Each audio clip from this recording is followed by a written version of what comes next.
Bonjour à tous, ravi de vous retrouver dans Smart Job, votre rendez-vous emploi RH, c'est tous les jours du lundi au vendredi, débat, analyse, expertise et vos rubriques habituelles. Dans son job aujourd'hui, faire de la place aux femmes pour renforcer son entreprise. On en parlera avec Pascale Hardy Amargil, elle est fondatrice de l'agence Yes We Are, elle est notre invitée. Le livre de Smart Job, Savoir innover, l'attitude innovation pour s'adapter au monde qui change, au monde VUCA. Édition L'Harmattan, on recevra Sylvie Brémond-Mukherjee, fondatrice du cabinet Innovation Blossom, l'auteur de ce livre dans le livre de Smart Job. Et puis le cercle RH, le cercle des experts, comme chaque vendredi évidemment, la réforme des retraites et le début du mouvement social, avec déjà un débat sur la situation des seniors. Et puis on parlera aussi de ces salariés déçus qui tournent le dos au travail, déçus d'un recrutement et qui prennent du recul bien sûr un recrutement. Et puis dans Fenêtre sur l'emploi, une solution technologique pour gérer les RH dans la restauration, le salaire notamment en temps réel. Et on en parlera avec Arbia Smithy.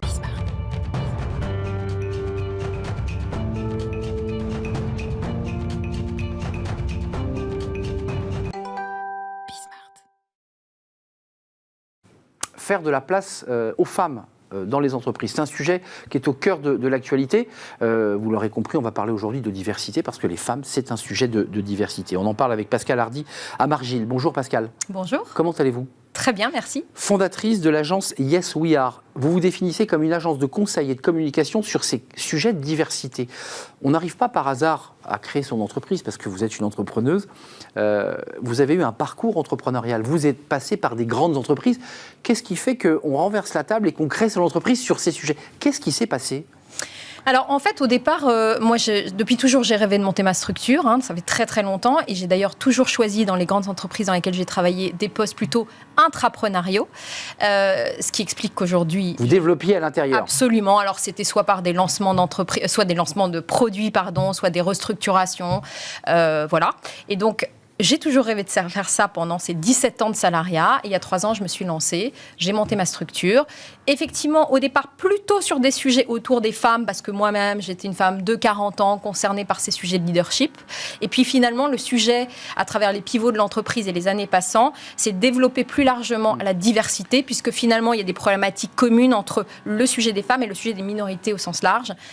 D'où l'intérêt de travailler plutôt sur des sujets d'inclusion au sens large. Il y a quand même 2 choses qui se rencontrent. Il y a Yes We Are qui accompagne des entreprises et puis il y a le législateur, il y a la loi qui, depuis la Copé-Zimmermann, cette loi importante de 2011, jusqu'à Rixin qui était venu sur notre plateau, on voit que ça bouge.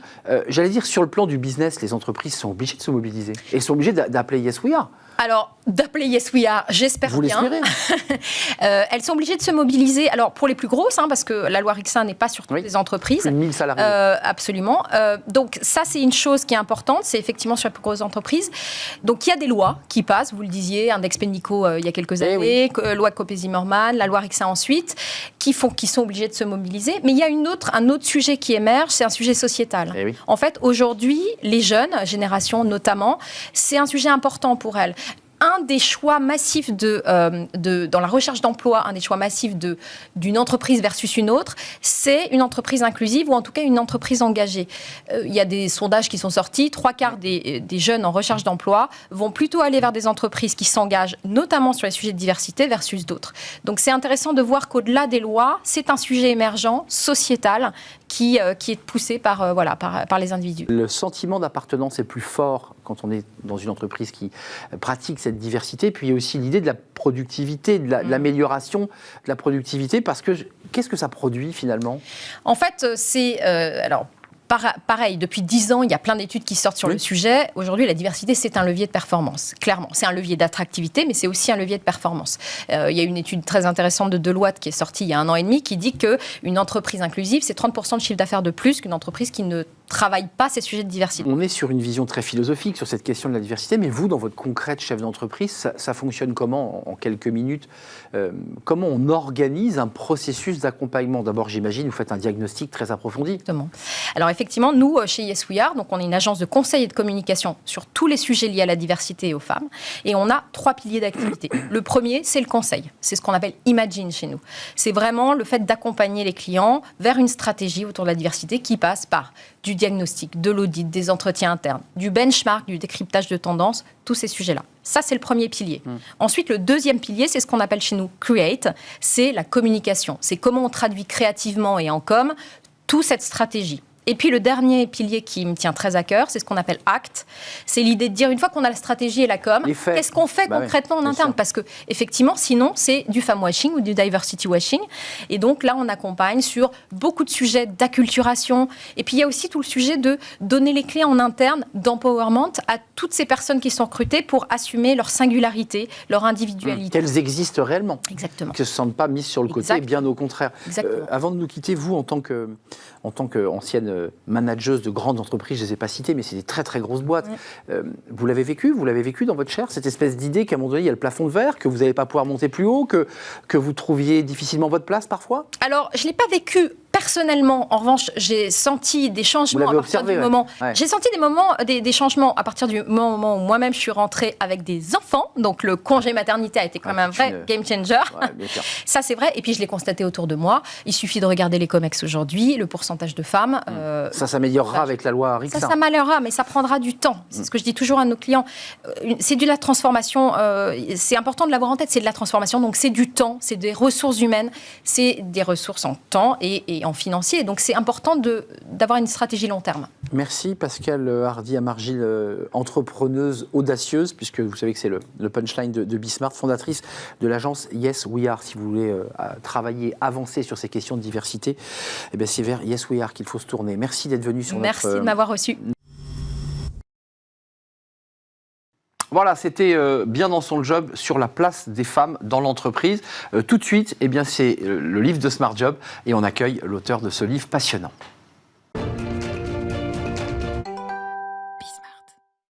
Le livre de Smart Job, comme chaque semaine, est ce livre Savoir innover, l'attitude, innovation pour s'adapter au monde qui change avec un homme et une femme, avec cette fusée accrochée dans le dos pour aller très très haut. Édition L'Harmattan, écrit par Sylvie Brémond-Mukherjee. Bonjour Sylvie, merci d'être avec nous. Vous avez fondé un cabinet d'innovation Blossom. Vous avez une longue carrière chez Orange, chez L'Oréal. Ça aussi, ça a été le fruit d'une expérience forte et qu'on retrouve dans ce livre. Et puis, vous êtes enseignante à la Sorbonne, à Paris. Ce livre est un livre très érudit. Alors, je prends une page comme ça, parce que chacun des chapitres, il y a une phrase d'auteur qui vient nous éclairer. C'est toujours très sympa. L'avenir n'est jamais que du présent à mettre en ordre. Tu n'as pas à le prévoir, mais à le permettre. Saint-Exupéry. J'adore cette phrase. Et ça, c'est la partie sur les soft skills et la créativité. Avant de rentrer sur cette partie-là de votre livre, la philosophie du livre, c'est quoi ? C'est de rassembler tout ce que vous avez accumulé sur l'innovation et de le mettre dans l'ouvrage ?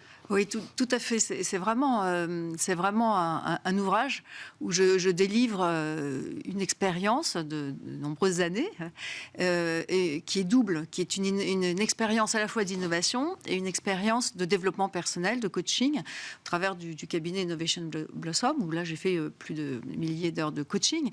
Donc c'est cette double expérience que je mets à disposition en prenant les meilleures pratiques d'innovation et en les transposant dans le savoir innover. Parce que j'ai toujours été fascinée, en étant dans l'innovation, aussi bien directrice innovation ou dans les RH chez Orange, L'Oréal, et encore aujourd'hui dans mon cabinet, de constater à quel point les innovateurs ont une aptitude à voir le monde qui change. Sont optimistes, exactement. Dans un monde qui ne l'est pas en ce moment. Le contexte est un contexte sombre. Et vous dites qu'il y a des hommes et des femmes et des hommes qui se battent pour leur boîte, qui inventent le monde de demain, et on ne les voit pas beaucoup, en fait. On ne les entend pas. Exactement. On les entend peu. Le bruit est surtout sur la dimension défaitiste, plus que sur la dimension, alors qu'en fait, on est en train, aujourd'hui, de guérir certains cancers. On est en train de contribuer à sauver la planète sur certains aspects, parce qu'en fait, il y a cette prise de conscience globale qui est quand même une grande avancée. Donc, au lieu de voir les difficultés qui nous restent à franchir, et il y en a évidemment de nombreuses, j'essaie aussi de voir et de m'enthousiasmer pour la prise de conscience générale qui va permettre de mobiliser l'innovation pour trouver des solutions. Je précise que c'est un livre très riche, extrêmement documenté, sur lequel à la fois vous apportez une contribution personnelle, c'est votre livre, et puis des éclairages, si vous l'agrémentez, de chercheurs, de scientifiques, d'études américaines notamment, mais pas seulement, qui viennent aussi nous éclairer sur ce livre qui est vraiment, je le redis, très très riche. Page 104, la première soft skills, la créativité. Ça, c'est intéressant parce qu'on n'a jamais autant parlé des soft skills, c'est-à-dire du comportement, de l'attitude, aux dépens finalement des hard skills, parce qu'avant, on nous formait à un métier, puis on ne se préoccupait pas de savoir si... Aujourd'hui, c'est quoi? C'est la compétence qui va primer sur la technique? Exactement, c'est la créativité, c'est vraiment une aptitude qui recouvre plusieurs autres soft skills, comme par exemple l'agilité, parce que quand on est créatif, on va trouver plus facilement des solutions. On a aussi plus confiance en soi, parce que comme on sait qu'on peut compter sur sa capacité à trouver des solutions, on va avoir moins peur. Donc toute cette dimension émotionnelle positive de la créativité contribue à donner confiance et à voir aussi le monde de manière plus positive. Vous êtes professeur à la Sorbonne. J'imagine aussi ce livre est le fruit aussi de cette relation avec les étudiants. La nouvelle génération, celle que vous avez devant vous, vous la regardez comment? Elle est optimiste, elle est entrepreneuse, ou elle aussi gagnée par le doute et finalement embarquée dans ce marasme? Alors, c'est vrai que j'ai la chance d'enseigner dans plusieurs masters à la Sorbonne en management de l'innovation et d'avoir des étudiants qui sont donc de la très nouvelle génération qui apprécient le livre parce qu'il y a cette partie d'optimisme qui leur laisse entrevoir la possibilité qu'ils ont de pouvoir intervenir. Et je leur dis qu'ils ont une chance inouïe parce que le monde est à un moment où il y a cette prise de conscience de la nécessité de le sauver, de faire quelque chose et de bouger. Et donc, ce livre accompagne en fait ce mouvement, voire anticipe et l'accompagne, surtout d'un point de vue émotionnel. Parce que quand on le voit, par exemple, sur les débats sur les retraites, au-delà des chiffres, les émotions emportent. Et donc, pour innover, il faut être capable de avoir du recul par rapport à ces émotions. C'est ce que je leur enseigne. Et ils sont étonnés, d'ailleurs, de ne pas avoir de cours sur les émotions, sur le développement des soft skills, plus tôt, en arrivant seulement à leur Master 2 à plus de 20 ans. Donc, vous nous dites aussi, à travers ce livre, du savoir innover, c'est aussi savoir s'adapter dans un monde VUCA, parce que vous le traitez dans le livre aussi, dans une forme d'incertitude et de déséquilibre permanent. C'est ça la société dans laquelle on est? Oui, tout à fait. On va dire il y a 4 grands challenges civilisationnels que j'évoque, et avec les attitudes qui correspondent et le type d'intelligence qu'il faut développer pour chacun de ces challenges. Le premier challenge, c'est celui de la connaissance. Donc ça correspond à l'intelligence de soi. C'est-à-dire, il y a les data, les réseaux sociaux, etc. Qu'est-ce qui va faire la différence avec un robot? C'est notre capacité émotionnelle. Donc il faut qu'on la travaille. Intelligence de soi. Le deuxième challenge, c'est celui de la disruption. On voit qu'aujourd'hui, toutes les innovations amènent à un non-retour en arrière, ce qu'on appelle la disruption. C'est là où il faut la créativité. Le challenge de l'incertitude, qu'on retrouve évidemment amplifié dans le monde VUCA, amplifié par la crise du Covid, etc., qui crée toutes ces peurs. Donc face à l'incertitude, il faut être capable de fonctionner avec l'intelligence paradoxale. Puis le quatrième challenge civilisationnel, c'est celui de la responsabilité. Le Covid a créé une vraie crise de conscience, du sens, du besoin de sens. Moi, dans mon cabinet, je reçois énormément de gens qui viennent pour changer de job parce qu'il y a une crise de sens. Et donc là, c'est l'intelligence du sens et de la responsabilité qu'il faut mettre en œuvre. Ce sont ces 4 challenges que j'évoque avec les solutions pratiques et des outils, comme vous avez pu voir. C'est extrêmement pratique par ailleurs. Ce n'est pas que de la philosophie et de la pensée, c'est aussi des choses extrêmement pratiques. Vous nous dites quand même à travers votre discours, ce livre et vous-même, qu'on est quand même traversé en permanence par des émotions et que ces émotions, on doit évidemment les canaliser pour en faire un outil de création. Est-ce que je résume l'idée? Oui, tout à fait, c'est parfaitement ça. Il faut les canaliser pour ne pas se laisser déborder par ces émotions. Et de les rendre positives. Et les rendre positives et les transformer. Et c'est comme ça qu'il y a toutes ces soft skills qui doivent être mises en perspective, comme par exemple quand on va être dans la transformation, chercher un nouveau job, s'adapter à l'entreprise qui est en train d'évoluer. Il va falloir bien passer par ces 4 étapes que je décris dans mon programme, c'est-à-dire clarifier qu'est-ce qu'on veut exactement, quel est le problème. Et dans cette dimension-là, il y a aussi le nettoyage émotionnel, la capacité à faire un shift. Un reset. Permettre un reset, exactement. C'est ça, hein. On efface les données, les vieilles histoires du 20e et on se projette. Et on se projette, voilà. Et personnellement, on enlève ses peurs, et on essaie de retrouver ses rêves au travers de sa créativité. Un tout dernier mot, Sylvie, parce qu'à la fois, il y a l'activité que vous avez dans ce cabinet, la relation avec vos étudiants, votre expérience. Est-ce que vous allez jusqu'à, quand vous avez vos clients, pour ne pas dire vos patients, vous leur dites, renversez la table, allez jusqu'au bout, vous leur dites, restez plutôt dans l'espace dans lequel vous êtes, mais essayez d'inventer le monde dans lequel vous êtes? Ou est-ce que vous leur dites, changez de monde? Alors ça, c'est dans la clarification, dès la première étape. On est d'accord. Quel est votre objectif? Mais c'est une clarification importante, c'est lui qui le décide. Bien sûr. Il m'arrive de leur dire, et c'est une de mes expressions favorites, il ne faut pas non plus jeter le bébé avec l'eau du bain. L'innovation, c'est aussi juste un petit changement, un pas de côté qui va changer sa vie. Oui, c'est pas toujours une grande révolution. Et c'est pas toujours une grande révolution. Mais je peux les accompagner aussi quand ils ont envie de faire de très grands changements. Lisez ce livre, il est d'une immense richesse sur tous les sujets qu'on évoque depuis des années maintenant sur Bismat, on peut dire des années. L'innovation, les soft skills, l'émotion, l'intelligence émotionnelle, tous ces sujets, avec aussi un apport de chercheurs et d'experts qui viennent compléter. Préface de Pascal Vignier et postface de Michel Giffard chez l'Harmattan, écrit par Sylvie Brémond-Maukergy. Merci Sylvie de nous avoir rendu visite. Merci. De nous avoir donné comme ça un petit souffle d'optimisme dans un monde qui ne l'est pas beaucoup. On fait une courte pause et on va s'intéresser avec les experts de Smart Job, comme chaque vendredi, à l'actualité. Elle n'est pas très joyeuse. Le mouvement social, le débat des seniors évidemment, et des salariés. On en parlera à travers une étude cadre emploi, des salariés qui tournent le dos au travail ou qui ont une relation particulière au travail. Voilà le programme, c'est juste après la pause et c'est les experts de Smart Job.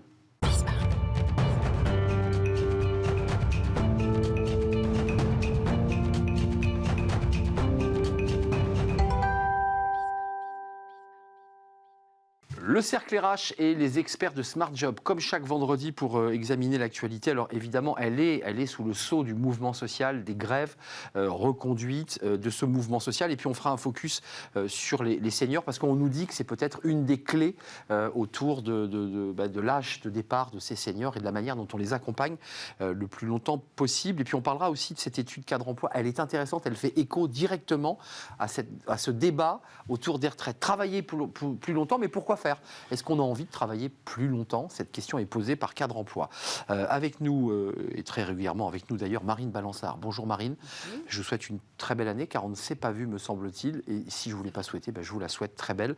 Directrice générale du cabinet Ariséal. À vos côtés, François Vigne. Bonjour François. Bonjour. Associé Sycomore Corporate, financement des entrepreneurs et dirigeants chrétiens. Une très belle année à vous. Merci beaucoup. Et Jean-Christophe Sibéras, qui est déjà venu, à qui je crois avoir déjà souhaité une bonne année. Ça porte malheur de leur dire une deuxième fois, cofondateur de Newbridge, et puis DRH dans plusieurs entreprises, Renault notamment, mais Pôle emploi. DRH de Pôle emploi. De Pôle emploi. D'abord, commençons par ce mouvement social, juste d'un mot. Est-ce que vous êtes inquiet de la manière, parce que c'était une première journée reconductible avec des raffineries bloquées, avec des services publics arrêtés, avec des transports. Est-ce que vous dites c'est normal de passer par là parce qu'il faut réformer ? Qu'est-ce que vous en pensez, Jean-Christophe ? Alors, soutien au mouvement, et vous dites après tout, c'est un mal pour un bien ? Non mais alors, ce qui se passe, et on l'entendait aujourd'hui pas mal, c'est que ça doit faire en 30 ans la 6e ou 7e réforme, et en 30 ans, c'est la 6e ou 7e fois qu'il y a des manifs pareils. 800 000, 1 million de personnes dans la rue. Il y a une espèce de tradition. C'est selon les syndicats et selon la préfecture. Enfin, voilà. Mais quand même, globalement, il n'y a pas de surprise. Quelque part, on est dans un processus presque, j'ai envie de dire... De théâtralisation. J'allais dire habituel. Ouais. Et du coup, qu'est-ce qui pourrait faire que cette fois-ci, c'est pas comme les autres fois ? Parce que finalement, les autres fois, les réformes sont passées, sauf Juppé en 95. Et au fond, qu'est-ce qui fait que cette fois-ci, il y a des choses qui pourraient démarrer ? D'abord, s'il y avait un incident grave, parce que là, quand il y a de l'émotion, ça serait dramatique. Un débordement. Et puis, s'il y a les jeunes. En fait, le gouvernement, je crois que c'est ce qu'il pense, c'est que le sujet n'est pas tant les syndicats, ils ont été très clairs, très nets depuis longtemps, ils ont une capacité de mobilisation. Ils sont unis. Si on a la jeunesse dans la rue, on sait aussi, et on l'a vu sur le CPE, on sait que c'est ces moments-là, Malik Oussekine, etc., on a une historique. Quand il y a les jeunes qui s'y mettent... La charge émotionnelle est un drame. Ça change parce qu'il y a les jeunes, tout le monde aime les jeunes, ils jouent sur les familles, et donc là, il y a un problème. Marine, François, et on parlera des seniors, mais sur ce mouvement social, sur effectivement ce caractère un peu répétitif et théâtralisé, chacun met son masque, le gouvernement défend sa réforme, les syndicats s'y opposent, ils sont unis, les jeunes peut-être, avec des mouvements devant des lycées, quelques poubelles qui brûlent. Dans quel état d'esprit vous vous situez là ? Vous dites le progrès passe, ou la réforme passe automatiquement par le conflit ? La réforme me semble nécessaire, effectivement. On a l'impression que le président de la République veut y aller coûte que coûte. D'évidence. Donc Elisabeth Borne risque son poste. Donc elle y va aussi coûte que coûte dans la négociation. Effectivement, ce qui est surprenant, c'est de voir déjà les jeunes et les lycéens bloquer leur lycée. et passer dans les médias. Donc on voit arriver tout un tas de nouveaux jeunes assez dynamiques. Je dirais que la France se réveille, donc c'est bien. C'est un peu, pour moi, toujours une surprise de voir que la retraite en France, c'est sacré, plus que le travail. Ce qui est sacré en France. On va le voir dans l'étude cadre emploi, c'est ce rapport au travail. Voilà. La retraite est sacrée, on y a droit, on a cotisé, elle n'est pas répartition. Mais plus que le travail, alors que le travail est quand même un des moyens de s'accomplir, un des moyens de construire sa vie. Mais ce qui est sacré en France, c'est la retraite. Et c'est ça qui me perturbe à chaque fois. François Vigne, juste pour prolonger et arriver doucement vers nos seniors, est-ce que vous faites partie de ceux, et je ne sais pas si les entrepreneurs et dirigeants chrétiens ont eu un point de vue ou une posture sur ce sujet, mais on nous dit, de toute façon, cette retraite par capitalisation, c'est embêtant, baisse de la natalité, allongement très léger, puisque les chiffres de l'INSEE indiquent qu'on ne vit pas plus longtemps, mais que ça stagne, mais globalement, on a vécu plus longtemps. Est-ce qu'on ne passe pas sur un autre modèle? Est-ce que c'est encore le bon modèle, la répartition? Vous qui dirigez une entreprise de finance, est-ce que vous dites, après tout, est-ce qu'on n'invente pas un autre modèle? On parle de capitalisation, par exemple. Alors, je vais répondre à votre question, même si je reviendrai sur les précédents propos. Mais je pense que la retraite par répartition, on n'a pas le choix de la poursuivre. De toute façon, on ne saurait pas passer directement à un régime par capitalisation. Ouais, c'est pas jour-nuit, quoi. Mais en revanche, un système mixte est sans doute la solution. Et d'ailleurs, beaucoup de Français le pratiquent. Mais ils le font déjà directement avec leur épargne personnelle par leur entreprise. Donc en fait, il existe déjà. On peut sans doute changer un peu le curseur, mais de toute façon, on aura un système mixte. Après, pour revenir à votre question, il y avait une question qui était, est-ce qu'on doit forcément passer par une telle épreuve de force? Moi, je ne le crois pas nécessairement, même s'il y a forcément un peu de posture dans une négociation. Il faut forcément que chacun... Et il y a forcément des jeux de rôle. Après, moi, la seule chose qui m'inquiète, je ne suis pas quelqu'un d'inquiet en général, c'est qu'aujourd'hui, on a rarement une réforme qui était lancée avec un tel taux d'opposition des Français. Et le sondage monte. En fonction des sondages, c'est entre 65 et 80% des Français qui y sont hostiles. 6 points dans la semaine. Alors même que beaucoup reconnaissent qu'une réforme est nécessaire, mais par rapport à cette réforme, ils y sont extrêmement opposés. Donc c'est ça qui est, je pense, un facteur préoccupant. Et alors même que cette réforme ne règle les choses que jusqu'en 2030, puisqu'elle a déjà... Enfin, c'est pas une réforme jusqu'au boutiste, puisqu'elle ne règle les choses que jusqu'en 2030, et après 2030, il faudra de nouveau réformer. Et donc, de ce point de vue-là, et ce qui n'est pas évident, c'est ce que le gouvernement a laissé, en fait, comme espace pour la négociation. On a l'impression qu'il n'y a pas forcément beaucoup de cartouches devant lui pour la négociation, alors même que les Français sont très majoritairement opposés à ce projet. Donc on peut quand même penser qu'en termes de négociation, il aurait fallu faire autrement. Les deux sujets, les deux cartouches dont vous parlez, c'est la pénibilité, sujet qui est sur la table et qui n'est pas réglé puisqu'il faut redéfinir les métiers et les règles, et le débat des seniors. L'économiste Lorenzi, le véritable défi, je le cite, consiste surtout à augmenter le taux d'emploi des seniors. On va voir les chiffres, on les connaît, 56% en France, 71,8% en Allemagne et Suède, 77%.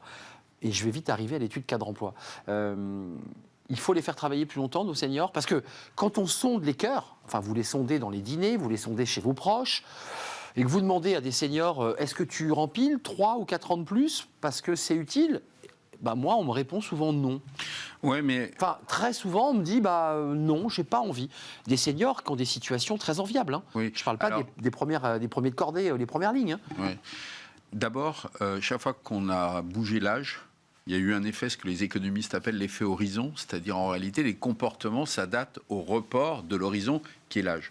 Donc de toute façon, premier facteur, les seniors vont travailler plus, parce qu'on reporte leur horizon. De fait, même s'ils n'en ont pas envie. Et deuxièmement, les entreprises, dans un contexte de pénurie de main-d'œuvre, aujourd'hui, même si on dit que des fois elles se débarrasse des seniors, ce qui n'est pas d'ailleurs toujours le cas, mais enfin bon, mettons qu'elle le fasse. De toute façon, dans les pénuries de main-d'œuvre, il faut ajuster les besoins. Il y a des gens aujourd'hui à qui on demande de rester plus longtemps, même s'ils ont envie de partir. Je parle des entreprises, parce que si quelqu'un s'en va, on le remplace par qui? Et aujourd'hui, la question, il faut trouver les gens par qui, etc. C'est vrai. Donc en réalité, la situation du marché du travail, on verra si ça continue. 2, l'effet horizon.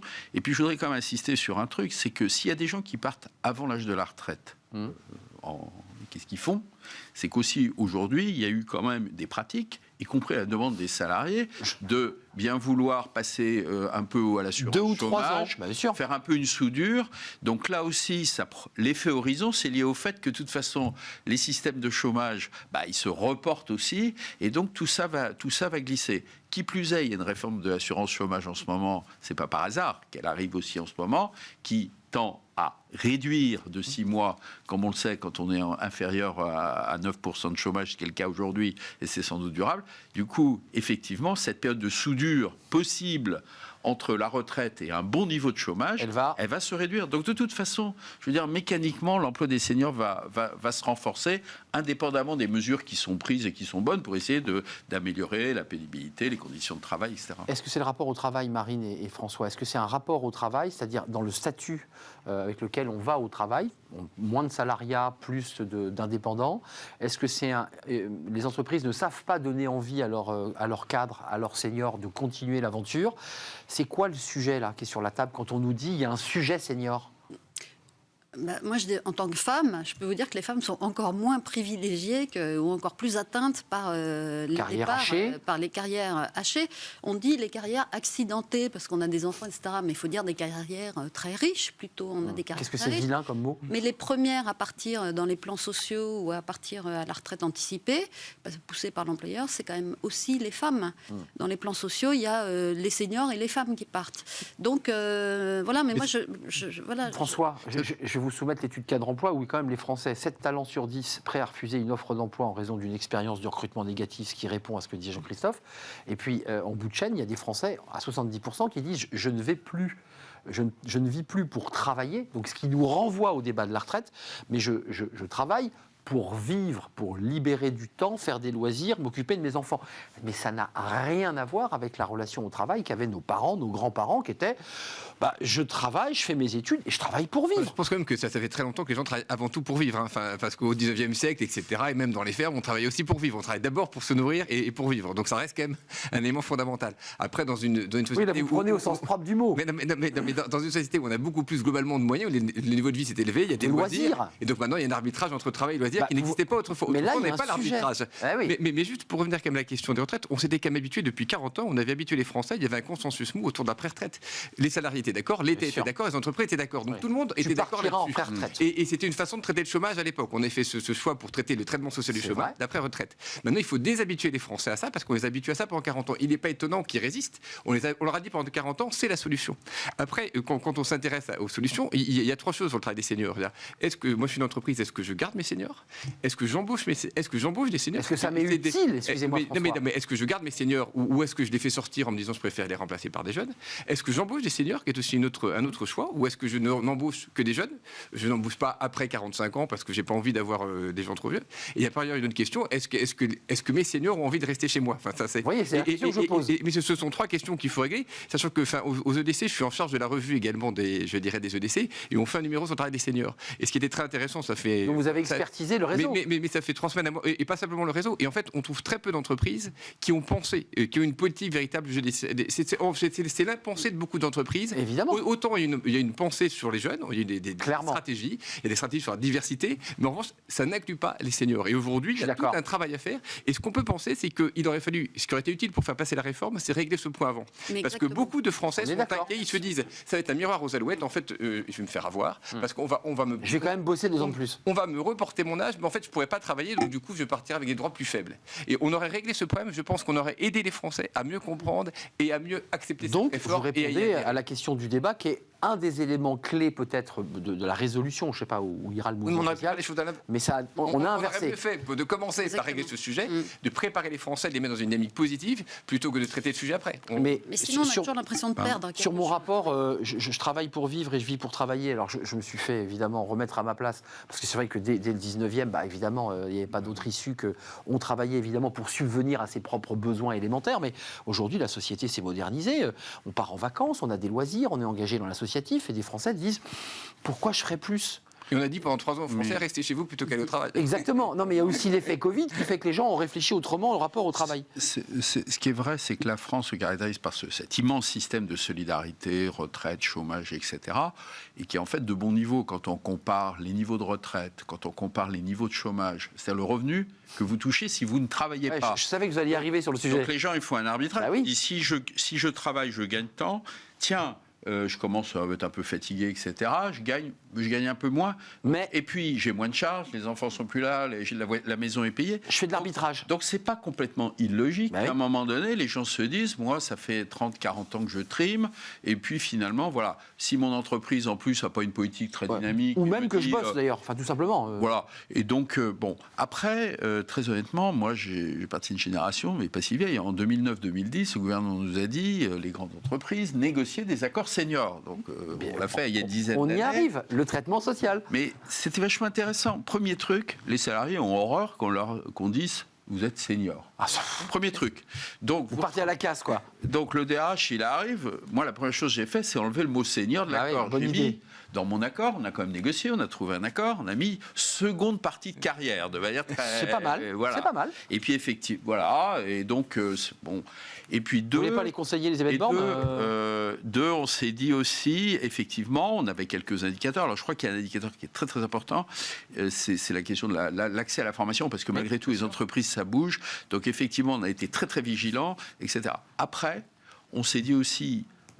on a développé, pas mal d'entreprises l'ont fait, du mentorat inversé, c'est-à-dire en fait se rendu compte que les jeunes pouvaient aussi aider les seniors. On pense bien sûr aux techno, au digital, etc. Donc on a quand même fait un certain nombre de trucs. Ceci dit, quoi que vous fassiez des trucs, l'arbitrage individuel que fera le salarié au bout d'un moment, en se disant qu'est-ce que je fais ? J'ai 61, j'ai 59. J'ai fait mon compte. Bon, je fais mes arbitrages, j'ai plus besoin de gagner autant peut-être que ce que j'avais avant. Par contre, j'ai envie de faire d'autres trucs. Quand vous avez le conjoint aussi qui peut s'arrêter de travailler, l'homme ou le femme, ça a pas mal d'effets. Oui. Et puis vous avez raison, la société des loisirs, etc. Il faut plutôt s'en féliciter aussi. Marine, juste, vous avez démarré l'émission en disant moi je la soutiens cette réforme. Vous dites il faut la faire. Et en même temps, on voit bien les freins ou la complexité ou les absences de sujets traités qui quand même vont nous conduire d'évidence à un conflit qui risque d'être dur, douloureux pour notre économie.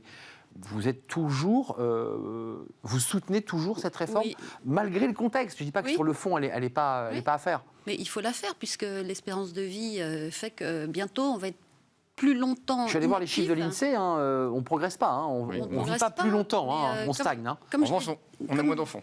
On a moins d'enfants. Non, mais comme je l'ai dit la dernière fois, plus tard. On fait 25 ans d'études et 25 ans de retraite en moyenne. Donc bientôt, on va travailler moins. On va passer moins de temps au travail dans sa vie que... Mais on avait une invitée juste avant qui a écrit ce livre, La Savoir Innover, chez l'Harmattan, et qui nous disait, au moment où on préparait l'émission, qui me disait attention aux seniors en colère, ceux à qui on va obliger à travailler plus, parce que cette réforme va les faire travailler plus. Ça ne sera pas des seniors qui vont innover, qui vont inventer, qui vont être créatifs. Ça va être des gens en colère, qui vont avoir l'impression qu'on leur a mis le pistolet sur la tempe pour les obliger à travailler 2 ans de plus. Je ne suis pas d'accord. Je soulève le débat. Marine, un mot et François. Une vie, comme dirait Jung, la première partie de sa vie, on consolide, on travaille pour s'assurer de quoi vivre, de quoi manger, de quoi habiter. Et la deuxième partie de vie, c'est, d'après Jung, l'épanouissement, le développement personnel, l'individuation. Et dans le travail, ça permet de devenir ce que l'on est, ça permet de contribuer à la société. De se construire, de devenir ce qu'on doit devenir. Et c'est pas, je pense, dans les loisirs, le but d'une vie, c'est pas d'avoir des loisirs, c'est de contribuer au collectif. Mais après, il y a également un troisième temps de la vie où on se retire du monde, qui est le temps de la retraite d'ailleurs. Entrepreneur et dirigeant chrétien. Je suis d'accord. Mais c'est cycle. Ce sont les 3 âges de la vie. Donc il y a également le temps de la retraite. La question, c'est de savoir à quel moment il doit venir. Mais juste, au sens spirituel du terme, d'ailleurs. Oui, c'est un retour sur soi-même. Un retour sur soi-même et une façon également de transmettre, de se retirer du monde, de laisser la place aux autres et d'être finalement également apaisé avec soi-même et avec sa vie. Mais sachant que si on en revient à la question aussi... Le retraité en colère ou le senior en colère. Aujourd'hui, moi je vois un sondage qui est publié dans Le Point ce matin. La majorité des Français, plus de 80% des Français sont d'accord avec le fait qu'il faut réformer les retraites. Ils sont conscients que le système va dans le mur. Après, ils ne sont pas d'accord avec cette retraite, cette réforme, sans être capable de dire... Peut-être qu'ils regardent les pensions qu'ils reçoivent et qu'ils considèrent qu'elles ne sont pas assez élevées. Mais ils sont tous conscients également que le système va dans le mur et qu'à un moment, on ne pourra plus le financer. Après, la question, c'est comment on le réforme. Manifestement, cette réforme ne répond pas à leurs attentes et on aurait sans doute plus mieux la négocier. Il y a également tout un autre point qui sera traité dans une réforme qu'on aurait pu faire également, qui est le régime de la dépendance. Parce que quand vous êtes à la retraite, il faut aussi réfléchir à l'après et comment j'ai juste ma retraite. Et je pense également une réforme qui aurait traité et la question du travail des seniors en entreprise et la question de la dépendance auraient été plus ambitieuses et sont peut-être plus à même de faire progresser les Français et de leur permettre d'accepter une réforme qui soit fondamentale et qui aille dans le bon. La dépendance, c'est un sujet à part entière en soi, parce que c'est un casse-tête. Oui, mais c'est quand même une partie importante de la vie. C'est quand même une partie importante de la vie pendant la retraite. Ouais, Jean-Pierre Raffarin avait déjà accordé une journée un jour férié qui était. Il faudra la payer et c'est pas réglé. Et c'est pas réglé. Non, mais la dépendance, ça coûte très cher. Donc effectivement, si on avait rajouté la question de la dépendance, partie de vie. Si on l'avait rajouté à la réforme, là, de toute façon, ça posait une question de financement entreprise. C'est vrai. Problème donc de charge, cotisation. Et deuxièmement, financement salarié. Et donc, est-ce que les Français sont prêts à avoir une cotisation obligatoire dépendance? Parce que nos systèmes, pourquoi on est tous en ébullition? C'est parce qu'on est tous liés par un système obligatoire. On a, grosso modo, pas le choix.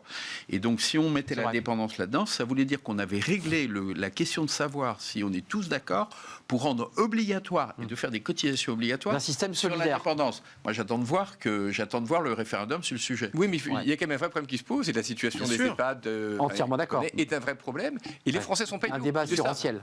Un débat ils le savent. Marine, vous voulez rajouter un petit mot? Oui, je trouve qu'il y a une partie des seniors peut ne pas trouver sa place en entreprise parce qu'il y a beaucoup de violence en entreprise.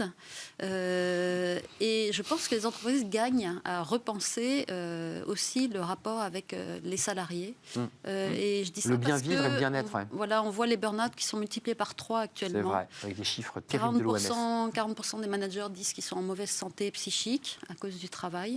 Et donc, c'est une invitation quand même. Donc, vous voyez bien qu'on repose ma question, et le débat est clos, j'en suis désolé, mais le travail, c'est la santé, comme le dit la chanson. On voit bien qu'aujourd'hui, le travail peut aussi abîmer.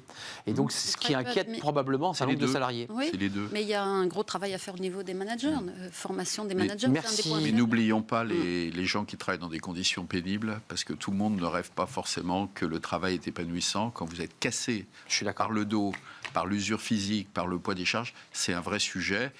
Le regret qu'on peut avoir, c'est qu'il y a des choses qui sont faites depuis un moment et qui continuent d'ailleurs dans la réforme et qui ne sont pas très valorisées dans le débat public. Les premières lignes, merci à vous trois. Le débat n'est pas clos et on va en continuer à parler de toutes les thématiques qui n'ont peut-être pas été traitées en amont, comme le disait François Vigne.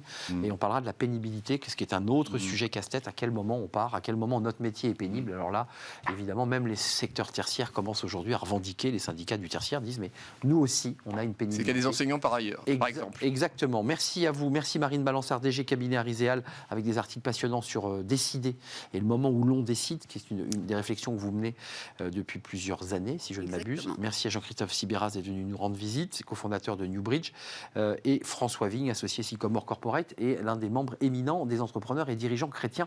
Vous viendrez nous présenter votre étude sur les seniors. Bien sûr. Parce que c'est une réflexion intéressante d'avoir sondé votre réseau sur le rapport aux seniors. Vous viendrez, hein? Promis.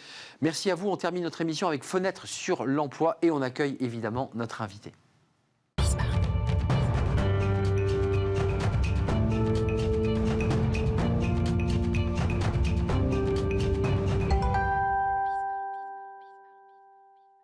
Fenêtre sur l'emploi pour terminer notre émission. On a tous eu des agios, des couverts bancaires parce qu'il y a des trous de trésorerie, le salaire n'est pas arrivé et puis on crée des décalages. Une solution existe et on va en parler, une solution technologique, justement pour gérer son salaire, notamment dans le secteur de la restauration où il y a parfois des tensions et des difficultés. Arbia Smithy, merci d'être avec nous et merci de revenir, parce que vous êtes déjà venue sur notre plateau, fondatrice de Rosalie. Vous allez nous parler de cette solution technologique pour gérer justement les salaires dans la restauration. Alors d'abord, juste un mot. Pourquoi les salaires dans la restauration? J'imagine que ça marche aussi pour tous les secteurs, on est d'accord, mais pourquoi ce secteur-là en particulier?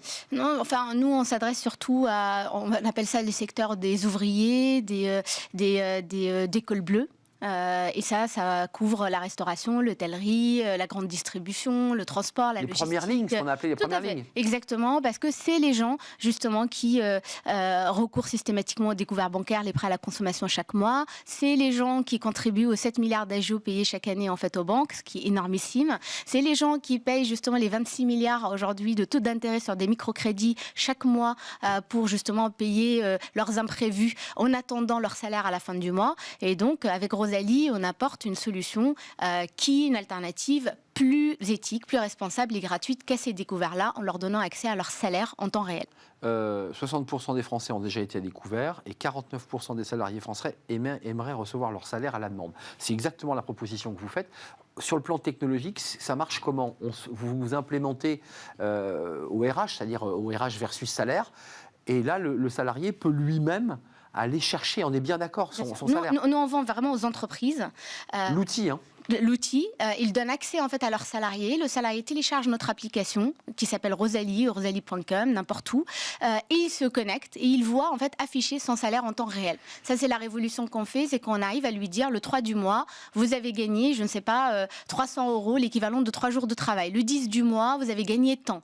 Pourquoi? Parce qu'on est synchronisé en temps réel avec le logiciel de paye et les pointeuses, les logiciels de gestion de temps pour justement dire voilà exactement ce que vous avez gagné aujourd'hui, ce qui est votre droit, et vous pouvez demander n'importe quelle somme entre 0 et ce montant-là pour répondre à votre imprévu. Et d'ailleurs, pour la restauration et un certain nombre de métiers, il y a aussi la notion d'heures sup. Et ils n'ont auparavant, en tout cas avant Rosalie, on n'a pas de visibilité sur son volume d'heures sup, on ne sait pas combien on dégage. Exact. Et là, grâce à cela, on a une visibilité. Il ne faut quand même pas vendre du rêve, hein. On est d'accord, on ne gagne pas plus avec ce modèle. Hein.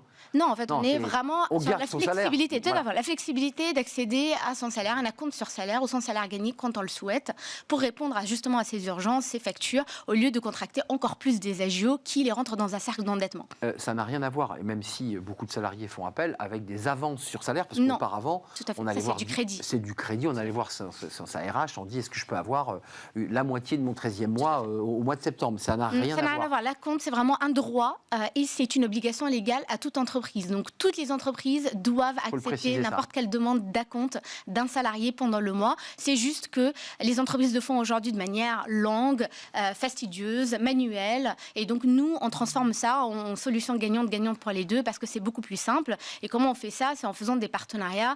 Là, vous l'avez dit, en fait, avec les pointeuses. Donc, on fait un partenariat avec Combo, qui est un des leaders justement sur la gestion de temps. Et donc, on arrive vraiment à calculer en temps réel, même en tenant compte des heures supplémentaires, des absences de la personne, ce que vous avez gagné, et donc vous donner accès à votre gain tout de suite. Donc, si vous avez, je ne sais pas, travaillé 2 heures sup aujourd'hui, vous pouvez justement avoir tout de suite le montant de ces 2 heures supplémentaires sur votre compte bancaire. Et un dernier chiffre, 61, parce que vous vous adressez aussi dans la restauration à ceux qui ont des jobs. Il y a des étudiants, il y a des gens qui sont parfois en précarité. 61% des salariés n'ayant pas de CDI à temps plein sont également demandeurs de cette formule, ce qui leur permet eux aussi, avec la somme dont ils disposent, de pouvoir mieux gérer.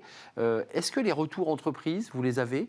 Est-ce que vous savez, est-ce que vous avez déjà des statistiques pour savoir à quel moment les salariés prennent et combien de fois ils prennent dans le mois? Bien sûr, on est les premiers en Europe, on existe depuis maintenant 2019 et on commercialise depuis 1 an et demi. On a des centaines de clients dans toutes sortes en fait de secteurs, les secteurs que j'ai cités tout à l'heure. Et donc, on a des dizaines de milliers en fait, de salariés qui utilisent. Et aujourd'hui, le retour vraiment d'utilisation est juste dingue. En fait, on a carrément des retours très, très positifs. On a un NPS de plus de 97%, ce qui est énorme. Donc, tout est en fait à évangéliser. C'est toute une histoire de juste faire découvrir une expérience nouvelle aux salariés et aux entreprises. Vous êtes une excellente prosélyte de Rosalie Arbia. Merci Arbia Smithy, fondatrice de Rosalie, avec cet outil assez incroyable en effet. Merci de nous avoir rendu visite. C'est la fin de notre émission. Merci à toute l'équipe. Merci à Kylian évidemment pour la réalisation. Merci à Héloïse pour le son. Merci à Nicolas Juchat qui m'accompagne depuis le début de l'année évidemment. Et puis merci à Louise pour l'accueil invité. Merci à vous. Bon week-end à tous sur Bismart évidemment. Bye bye.